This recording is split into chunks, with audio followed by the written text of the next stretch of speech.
अस्सलाम वालेकुम। आज की वीडियो बहारिया मकई में पोटाश के इस्तेमाल के हवाले से, जिसमें हम देखेंगे कि बहारिया मकई को पोटाश की कितनी और कब ज़रूरत होती है और हम कौन सी पोटाश इस्तेमाल करें जिससे हमारी जो मकई की फ़सल है उसकी पोटाश की ज़रूरत पूरी हो सके। पोटाश नाइट्रोजन और फास्फोरस के बाद तीसरा बड़ा ग़िज़ाई जुज़ है जो हम अक्सर किसान तो देते नहीं, या दें भी तो बहुत कम देते हैं। पोटाश के दो तीन फ़ायदे भी हैं। अगर हम इसे सही तरह इस्तेमाल करें तो हमारी जो फ़सल है वो गिरने से भी बच जाती है, उसमें जो लोजिंग या गिरने का मसला है वो कम हो जाता है। और दूसरा जो इसका बड़ा फ़ायदा है, हमारी फ़सल में क़ुव्वत मुदाफ़ियत पैदा होती है। अगर मौसम बहुत ज़्यादा गर्म या ठंडा या स्ट्रेस वाली सिचुएशन बन जाए तो उस सूरत हाल में हमारी फ़सल या हमारा पौधा सर्वाइव कर जाता है बनिस्बत उस फसल के जिसमें पोटाश का इस्तेमाल ना किया जाए। इसी तरह पोटाश इस्तेमाल करने का एक फ़ायदा ये भी होता है, जो हमने फ़सल को पहले से नाइट्रोजन और फास्फोरस दी होती है उसका इस्तेमाल या उसकी अफादियत बढ़ जाती है, क्योंकि पौधे को एक मुतवाज़न और बैलेंस खुराक मिलती है जिससे उसकी नशोनुमा भी सही तरह होती है और पौधे का स्ट्रक्चर कद वगैरह भी सही तरह बनता है। तो अब हमें अपनी जो मकई की फ़सल है उसमें कितनी पोटाशियम इस्तेमाल करनी चाहिए, इसका फ़ैसला हमने अपनी ज़मीन को देखते हुए करना है। जब हम अपनी ज़मीन का तज़िया करवाएं तो उससे हमें पता चलता है कि हमारी ज़मीन में जो पोटाशियम का लेवल है वो कितना है और हम मज़ीद कितनी पोटाशियम वाली खाद दें तो हमारी फ़सल की ज़रूरत पूरी होती है। अगर आपने तज़िया करवाया हुआ है और तज़िये में पोटाश जो है वो 150 ppm से कम है तो इसका मतलब है कि हमारी ज़मीन में पोटाशियम की कमी है।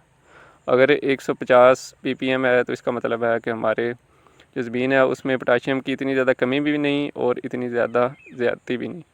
और अगर 150 ppm से ज़्यादा है तो इसका मतलब है कि हमारी जो ज़मीन है उसमें अच्छी खासी पोटाश पहले से ही पड़ी हुई है। तो इस तरह अगर तो हमने ज़मीन का तज़िया करवाया हुआ हो तो उससे हमें पता चल जाता है कि हमारी ज़मीन में इस वक्त पोटाश का लेवल क्या है, जिससे हमें पोटाश जो है वो देने में या उसकी खुराक सेट करने में आसानी होती है।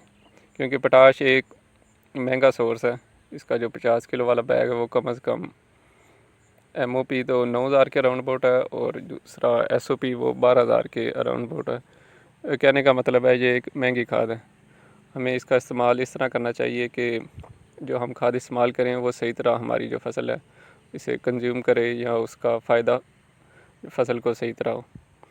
तो अगर आपने तज़िया नहीं करवाया तो आप कम से कम 1.5 बैग 50 किलो वाला, हाँ वो आप MOP कर लें या SOP कर लें। अगर ज़मीन ज़रा कलराठी टाइप है तो फिर कोशिश करें कि SOP इस्तेमाल कर लें, और अगर ज़मीन सेहतमंद है तो फिर आप MOP भी इस्तेमाल कर सकते हैं। इस्तेमाल कब करनी है?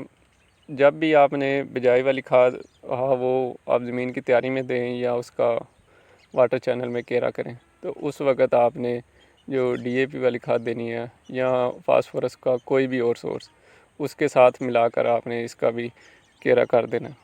इससे एक तो जो हम DAP या फास्फोरस डालेंगे उसका रिज़ल्ट भी सही तरह आएगा, वो फिक्स होने से बचेगी, और दूसरा पौधे को शुरू से एक मुतवाज़न और बैलेंस खुराक मिलेगी जिससे जो हमारा पौधा है उसकी नशोनुमा अच्छी होगी। बकिया जो आपकी 25 किलो है वो आपने टेसलिंग से पहले जो पानी लगाना है या आखिरी यूरिया आपने देनी है उसके साथ आपने इस्तेमाल करना है। वो ये स्टेज है जो आप वीडियो में देख रहे हैं, बिल्कुल इसी स्टेज पर जो बकिया आपकी SOP या MOP जो भी इस्तेमाल करना चाहते हैं उसका इस्तेमाल आपने करना है। अगर MOP आपने इस्तेमाल करनी है तो उसके जो बैग है उसमें से शापर निकाल दें और इसे नक्के के आगे रख दें, वो खुद ही फ्लड हो जाएगी पूरे खेत में। अगर आप SOP इस्तेमाल करना चाहते हैं 50 किलो वाली तो वो आप ड्रम में भी फ्लड कर सकते हैं, लेकिन जो 200 लीटर वाला ड्रम होता है उसमें एक बार सिर्फ 15 किलो वो हल होगी, इससे ज़्यादा नहीं होती। तो वो आपको एक से ज़्यादा मरतबा 1 एकड़ में वो आपको ड्रम बनाना पड़ेगा, लेकिन वो भी फ्लड हो जाती है। इसके अलावा अगर आपने तज़िया करवाया हुआ है तो उसमें पोटाशियम का जो लेवल है वो कम है तो आप मज़ीद 25 किलो MOP या SOP दे सकते हैं। वो जब फसल आपकी 21 दिन की हो जाएगी उगाव के बाद तो उस वक़्त आपने इसका केरा या उसको फ्लड कर देना। बाकी रह गई 25 किलो वाली SOP, तो मैं वो ना इस्तेमाल करता हूँ, ना रिकमेंड करता हूँ। आप जब भी पोटाश किसी भी फसल में इस्तेमाल करें तो वो MOP या SOP 50 किलो वाली वो इस्तेमाल करें, वो सस्ती भी पड़ती है और इसका जो रिज़ल्ट है वो भी अच्छा आता है। अगर आपने 25 किलो वाली इस्तेमाल करनी है तो फिर वो जाफ़र ब्रदर की सोलो पोटाश करें, वो असल पोटाश है 25 किलो वाली, लेकिन वो महंगी पड़ेगी, इसीलिए आप ये जो 50 किलो वाली पोटाश है वही इस्तेमाल करें। अगर आप हमारे चैनल पर नए हैं तो चैनल को सब्सक्राइब कर लें, वीडियो को ज़्यादा से ज़्यादा लाइक और शेयर करें। अल्लाह हाफिज़।